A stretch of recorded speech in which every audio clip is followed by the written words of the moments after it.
Permintaan terhadap infrastruktur asas semakin meningkat berikutan pembangunan pesat di Papar dan Limbahau yang secara tidak langsung menyumbang kepada pertambahan pengguna setiap tahun. Justru calon Gabungan Rakyat Sabah GRS bagi Dun Limbahau, Datuk Juil Nuatim menegaskan pentingnya isu seperti bekalan air, elektrik dan jalan raya diselesaikan memandangkan ia antara tuntutan utama rakyat di kawasan itu yang mengalami pertumbuhan pesat.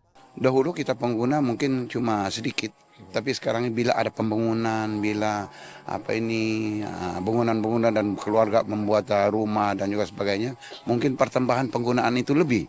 So itu sebab di dalam penggunaan tersebut sekarang ini kita cuma ada lebih kurang 40 juta liter sehari untuk yang dapat disupply, tetapi kita memerlukan 70 juta setiap hari. Itu sebab kawasan ini macam kawasan Tampasak ini, Depan Langkua, Sulim ini memang terkesan dengan kekurangan air nih.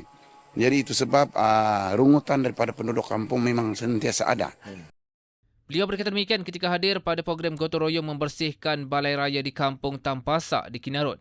Mengatasi kekurangan itu, katanya kerajaan sedang menyiapkan sebuah loji baharu yang mampu meningkatkan kapasiti pengeluaran kepada 80 juta liter sehari, sekaligus menutup jurang kekurangan sebanyak 30 juta liter ketika ini. Menurutnya, projek berkenaan yang mengambil masa 3 tahun kini sudah mencapai 65% dan dijangka siap sepenuhnya tahun depan.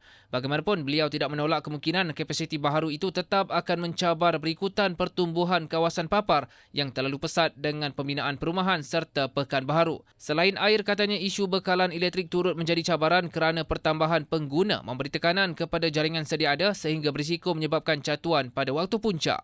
Jadi untuk melihat kepada kestabilan ini, kita mengharapkan dengan apa yang telah dilakukan oleh kerajaan dengan kerjasama daripada kerajaan federal dan juga state ini memang cukup baik. Banyak pembangunan yang telah diberi dan hasilnya yang kita lihat di kawasan Endop Tujuh Limbahau ini banyak pembangunan yang diberi. Seperti jalan daripada Tampasak hingga Kaiduan yang meliputi jalan yang lebih kurang hampir 20 km ini telah pun dibina, telah pun sudah siap, sudah selesai semua. Dan ini adalah satu bagi kemudahan kepada penduduk kampung yang jauh dulunya memang terkesan dengan jalan raya yang begitu teruk, tapi dengan pembinaan dapat kita lihat jalan raya tersebut ini dapat menguatkan penduduk-penduduk kampung untuk orang-orang di kawasan Endop Tujuh Limbahau ini terus menyokong pada kerjaan yang ada pada hari ini.